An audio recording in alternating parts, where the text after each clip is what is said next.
नमस्कार। मैं doctor PC आचार्य, सह आचार्य हिंदी विभाग, डॉक्टर बी आर अम्बेडकर राजकीय महाविद्यालय श्री गंगानगर से आपसे मुखातिब हूँ।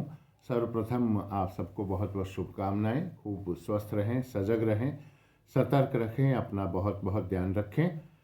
पिछले व्याख्यानों में हम बात कर रहे थे आधुनिक काल के नई धारा के तृतीय उत्थान की, और केंद्र में था हमारे व्याख्यान के छायावाद। तृतीय उत्थान के कवियों और उनकी कृतियों की हम यहाँ पर संक्षिप्त चर्चा प्रारंभ करते हैं। आइए जयशंकर प्रसाद से हम अपनी बात को प्रारंभ करना चाहेंगे। श्री जयशंकर प्रसाद पहले व्रज भाषा की कविताएं लिखा करते थे, जिनका संग्रह चित्राधार में हुआ है।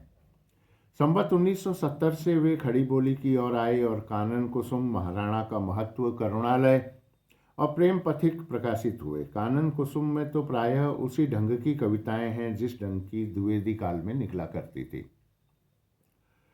महाराणा का महत्व और प्रेम पथिक जो 1970 में आए, संवत अतुकांत रचना है, जिसका मार्ग पंडित श्रीधर पाठक पहले दिखा चुके थे। भारतेंदु काल में ही पंडित अंबिका दत्त व्यास ने बंगला की देखा देखी कुछ अतुकांत पद्य आजमाए थे। पीछे पंडित श्रीधर पाठक ने सांध्य अटन नाम की कविता खड़ी बोली के अतुकांत तथा चरण के बीच में पूर्ण विराम वाले पद्यों में बड़ी सफलता के साथ प्रस्तुति की थी।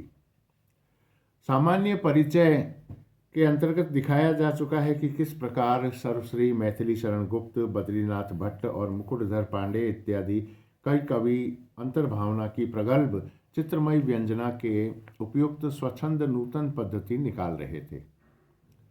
पीछे उस नूतन पद्धति पर प्रसाद जी ने भी कुछ छोटी छोटी कविताएं लिखी, जो संवत 1975 यानी सन 1918 में झरना के भीतर संग्रहित हुई। झरना की उन 25 कविताओं में उस समय नूतन पद्धति पर निकलती हुई कविताओं से कोई ऐसी विशिष्टता नहीं थी जिस पर ध्यान जाता। दूसरे संस्करण में 1984 में पुस्तक का स्वरूप बदला। उसमें आधी से ऊपर अर्थात 31 नई रचनाएं जोड़ी गई, जिनमें पूरा रहस्यवाद, अभिव्यंजना का अनूठापन, व्यंजक चित्र विधान सब कुछ मिल जाता है। विषाद, बालू की बेला, खोलो द्वार, बिखरा हुआ प्रेम, किरण, वसंत की प्रतीक्षा इत्यादि उन्हीं पीछे जोड़ी हुई रचनाओं में है, जो पहले संवत 1975 के संस्करण में नहीं थी। इस द्वितीय संस्करण में ही छायावाद कही जाने वाली विशेषताएं स्फुट रूप में दिखाई पड़ी।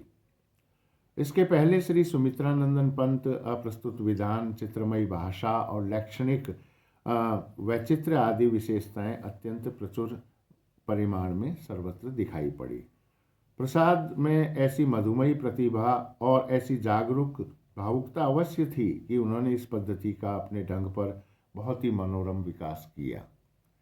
संस्कृत की कोमलकांत पदावली का जैसा सुंदर चयन बंग भाषा के काव्यों में हुआ है, वैसा अन्य देश भाषाओं के साहित्य में नहीं दिखाई देता। उनके परिशीलन से पद लालित्य की जो गूंज प्रसाद जी के मन में समाई, वह बराबर बनी रही। जीवन के प्रेम विलास में मधुर पक्ष की और स्वाभाविक प्रवृत्ति होने के कारण वे उस प्रियतम के संयोग वियोग वाली रहस्य भावना में, जिसे स्वाभाविक रहस्य भावना से अलग समझना चाहिए, रमते प्रायः पाए जाते हैं। प्रेमचर्या के शारीरिक व्यापारों और चेष्टाओं, अश्रु, स्वेद, चुंबन, परिरंभण, लज्जा की दौड़ी हुई लाली इत्यादि रंगलेलियों और अटखेलियों, वेदना की कसक और टीस इत्यादि की ओर उनकी दृष्टि विशेष जमती थी। इसी मधुमयी प्रवृत्ति के अनुरूप प्रकृति के अनंत क्षेत्र में भी वल्लरियों के दान, कलिकाओं की मंद मुस्कान, सुमनों के मधुपात्र पर मंडराते मलिंदों के गुंजार, सौरभ हर समीर की लपक झपक, पराग मकरंद की लूट, उषा के कपोलों पर लज्जा की लाली, आकाश और पृथ्वी के अनुरागमय परिरंभ, रजनी के आंसू से भीगे अंबर, चंद्रमुख पर शरद घन के सरकते अवगुंठन, मधुमास की मधुवर्षा और झूमती मादकता इत्यादि पर अधिक दृष्टि जाती थी।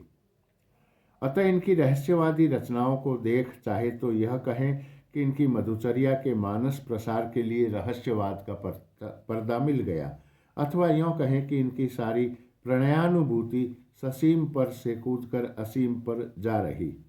इनकी पहली विशिष्ट रचना आंसू की हम चर्चा करेंगे अगले व्याख्यान में। तब तक के लिए बहुत बहुत शुभकामनाएं।